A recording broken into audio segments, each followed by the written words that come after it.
Why do wages differ in the labor market? Imagine walking into a busy marketplace where some stalls sell fruit at very high prices while others sell the same fruit for less. Why do you think that happens? Well, wages in the labor market work in a similar way. They are not the same everywhere because of many factors that influence what workers earn. First, think about skills and education. If someone spends years studying to become a doctor, they learn complex skills that most people don't have. Because they can do more specialized tasks, they usually earn higher wages.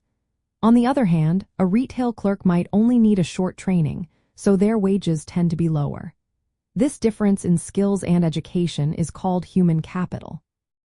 The more you invest in learning and training, the more valuable you become to employers, and that often means higher pay.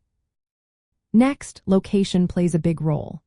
If you live in a big city like New York or Los Angeles, the cost of living is higher, so wages tend to be higher too. But in smaller towns or rural areas, wages might be lower because the cost of living is less and there are fewer job opportunities. This is why wages can vary a lot from one place to another, even for similar jobs. Demand and supply are also key.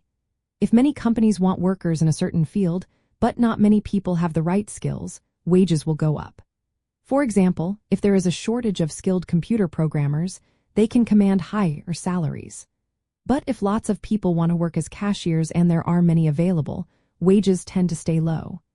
This balancing act between how many workers are available and how many jobs are open is what sets the wage level. Jobs that are dangerous or requiring odd hours often pay more. For instance, construction workers or firefighters get higher wages because their jobs come with risks and tough conditions.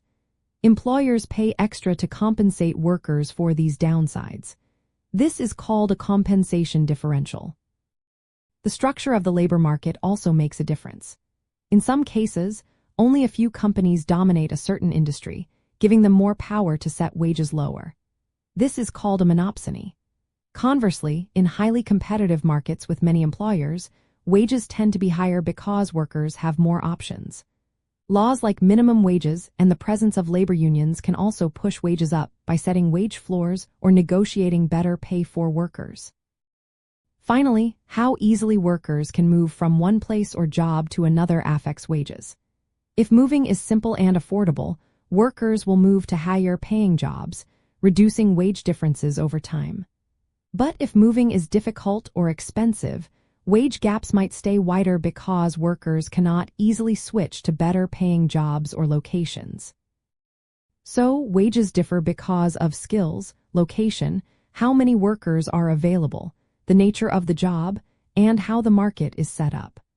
All these factors work together to create the variety of wages we see across different jobs and places.